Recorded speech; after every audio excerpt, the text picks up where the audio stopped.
Petugas gabungan berlarian saat mengejar seorang bocah silver yang tengah mengamen di Jalan Pecenongan, Jakarta Pusat, Sabtu malam.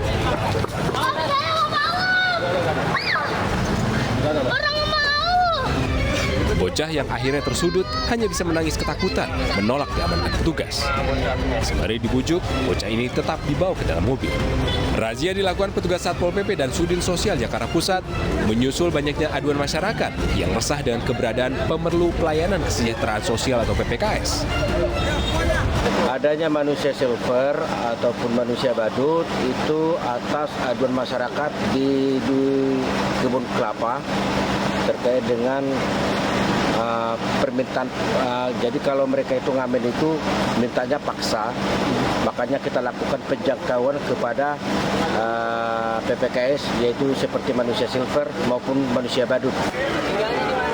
Selain bocah silver, petugas juga menjaring sejumlah pemulung, gelandangan, badut, hingga pengamen jalanan. Mereka kemudian dibawa ke Panti Sosial Kedoya untuk diberi pembinaan dan bekal keterampilan. Dari Jakarta, Rani Sanjaya, Anyus melaporkan.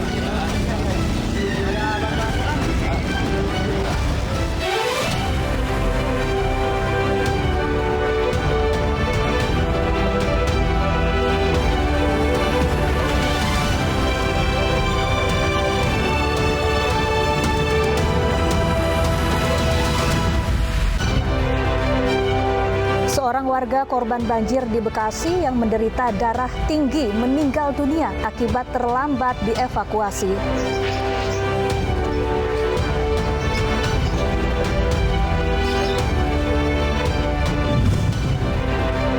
Kondisi David, remaja korban penganiayaan anak eks pejabat pajak, terus membaik.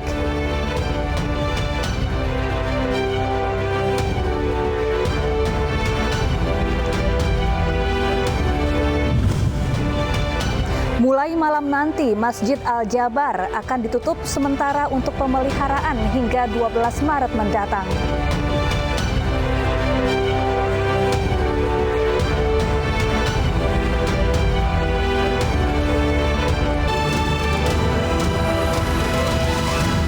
Puluhan kader Banser NU menggelar doa bersama di pinggir Jalan Rasuna Said tepat di depan Rumah Sakit Mayapada Setiabudi, Jakarta Selatan. Sementara itu kondisi korban terus membaik dan sudah tidak menggunakan ventilator.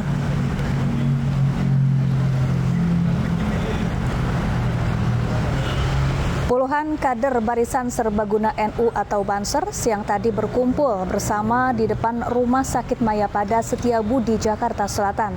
Mereka menggelar doa bersama untuk kesembuhan David, anak dari kader Banser yang dianiaya anak mantan pejabat kantor pajak Jakarta Selatan. Kita ini sudah nahan emosi 6 hari, Pak. Jadi ya saya kira sahabat-sahabat juga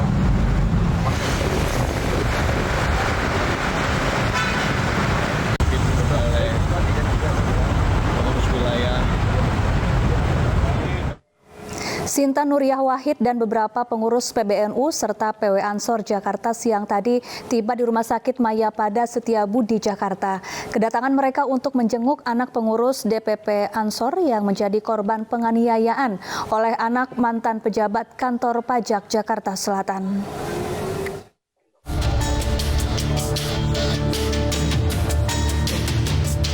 Istri Presiden ketiga Republik Indonesia, Sinta Nuriyah Wahid, Rais Suriah PBNU, Kiai Haji Muhyiddin Ishak, dan Ketua GP Ansor Jakarta, Muhammad Ainul Yakin, Minggu siang terpantau mendatangi Rumah Sakit Mayapada Setiabudi, Jakarta Selatan. Kedatangan para petinggi PBNU dan Ansor ini ditemani sejumlah kader Ansor yang sudah sejak pagi berada di sekitar halaman rumah sakit. Kedatangan mereka juga untuk memberi dukungan moral kepada keluarga sekaligus mendoakan kesembuhan untuk putra Jonathan Latumahina yang hingga kini masih terbaring tak sadarkan diri usai menjadi korban penganiayaan anak mantan pejabat kantor pajak Jakarta Selatan, Mario Dandi Satrio, pada Senin lalu.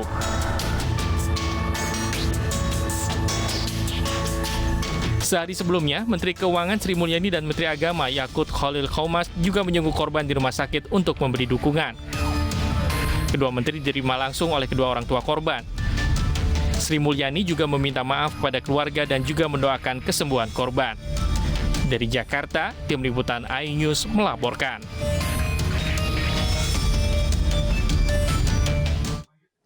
Ya, meski menunjukkan perkembangan positif, tidak menutup kemungkinan pihak keluarga akan merujuk ke rumah sakit di luar negeri.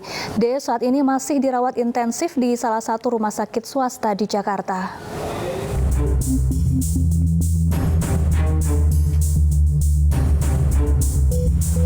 D, korban penganiayaan anak mantan pejabat kantor pajak Jakarta Selatan Mario Dandi Satrio saat ini masih dirawat intensif di salah satu rumah sakit swasta di Jakarta. Paman korban Rustam Hatala mengatakan kondisi D saat ini sudah menunjukkan tanda-tanda positif seperti respon terhadap gerakan serta sedikit membuka mata meski belum dalam kondisi sadar sepenuhnya. Sementara itu sejumlah karangan bunga terpampang di depan rumah sakit berisi ucapan doa untuk kesembuhan korban dan dukungan untuk keluarga. Jadi saat ini David itu masih di ICU ya, masih di ICU. Cuman sejak kemarin itu pihak dokter juga sudah tidak memberikan obat penenang lagi karena mau melihat responnya David. Alhamdulillah udah semakin ada responnya, ada respon. Jadi kita keluarga tetap optimis lah buat kesembuhan David. Dia sadar ya, lebih optimis. Nah, sepenuhnya ya kita tetap serahkan ke tim dokter lagi. Tadi kita juga udah ngecek, sekarang itu udah mulai ada kayak gerakan mata dan lain-lain, ada respon lah. Dan itu sesuatu yang positif sih buat kita. Sementara itu sejumlah karangan bunga terpasang di depan Polres Metro Jakarta Selatan. Karangan bunga itu dikirim untuk mendukung pengungkapan kasus penganiayaan yang dilakukan anak mantan pejabat pajak Mario Dandi Satrio terhadap anak salah satu pengurus pimpinan pusat GP Ansor D. Dari belasan karangan bunga yang terpasang, sebagian besar meminta polisi untuk menangkap teman wanita Mario berinisial AG. Tim Liputan iNews melaporkan. Sebelumnya, polisi menetapkan tersangka baru dalam kasus penganiayaan anak pengurus GP Ansor di Pesanggerahan, Jakarta Selatan berinisial S. S berperan memprovokasi dan merekam penganiayaan Mario Dandi Satrio terhadap David.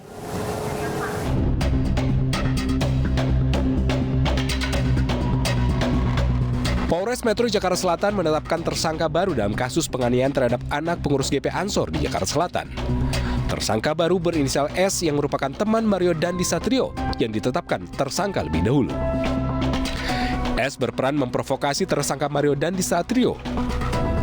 Di lokasi kejadian, S juga merekam aksi kekerasan yang dilakukan Mario terhadap David sehingga viral di sosial media. Kami telah menetapkan tersangka S dengan menerap pasal persangkaannya adalah pasal 76 huruf C junto pasal 80 Undang-Undang Nomor 35 Tahun 2014 tentang perubahan Undang-Undang Nomor 23 Tahun 2002 tentang perlindungan anak. Karena tersangka S berdasarkan dua alat bukti dan barang bukti yang sudah kami sita diduga atau disangka melakukan tindakan membiarkan adanya kekerasan terhadap anak berdasarkan kronologis yang sudah kami sampaikan tadi. Selanjutnya terhadap tersangka S sudah kami lakukan penahanan setelah selesai dilakukan pemeriksaan tersangka. Akibat perbuatannya, Mario Dandi Satrio dikeluarkan dari tempatnya menimba ilmu. Mario dikeluarkan terhitung sejak tanggal 23 Februari 2023. Sementara itu, kekasih atau teman dekat tersangka Mario berinisial AG membantah ikut merencanakan penganiayaan. Bahkan AG mengaku sempat mengingatkan tersangka agar tidak melakukan penganiayaan sebanyak 3 kali. Bahwa memang kami disampaikan oleh klien kami tidak ada niatan untuk itu dan memang ini murni atas pilihan yang dilakukan oleh saudara tersangka ini. Dan sekali lagi, ini yang tidak ada di media. Klien kami Agnes sudah memperingatkan sampai 2-3 kali. 2-3 kali. Bahkan di mobil saat turun dan dia juga sudah secara psikis diam. Akhirnya dia benar-benar menyampaikan ke kami bahwa pada saat saudara korban ini sudah tergeletak, dia bukan selfie, dia memegang kepalanya dan meminta pertolongan justru. Jadi berita yang ada ini sangat-sangat merugikan kepada klien kami. Sebelumnya, kekasih atau teman dekat tersangka Mario berinisial AG dituding menjadi pemicu penganiayaan yang dilakukan Mario Dandi terhadap korban David. AG disebut mengaku mendapat perlakuan tak baik dari David yang merupakan mantan AG hingga memicu emosi tersangka Mario. Tim Liputan iNews melaporkan. Ketua Umum PBNU menyatakan kondisi korban penganiayaan terus membaik dan sudah lepas dari ventilator. Berikut keterangan lengkap Ketua Umum PBNU Kiai Haji Yahya Khalil Stakuf. Alhamdulillah keadaan David membaik dengan cepat, bahkan lebih cepat dari yang diperkirakan oleh tim dokter sebelumnya. Ini adalah tanda yang sangat mengembirakan. Alhamdulillah keluarganya, ayahnya, ibunya, family-nya semuanya sabar menghadapi semua ini. Insya Allah akan menjadi pahala tersendiri yang akan membantu David khususnya dan keluarga. Insya Allah akan memberikan kebaikan ya. Dan kami mengapresiasi kerja keras dokter yang sudah sejak awal secara sungguh-sungguh mengawasi terus perkembangan David sehingga sekarang kondisinya sudah membaik, misalnya bahwa ventilator sudah pas hingga diperkirakan terdekat. Insya Allah tingkat kesadarannya sudah akan. Kita ke informasi lain pemirsa, ponsel salah satu penumpang maskapai penerbangan swasta yang hendak lepas landas dari Bandar Udara El Tariq Kupang menuju Surabaya tiba-tiba mengeluarkan asap. Karena panik, pintu darurat dibuka secara paksa oleh salah satu penumpang.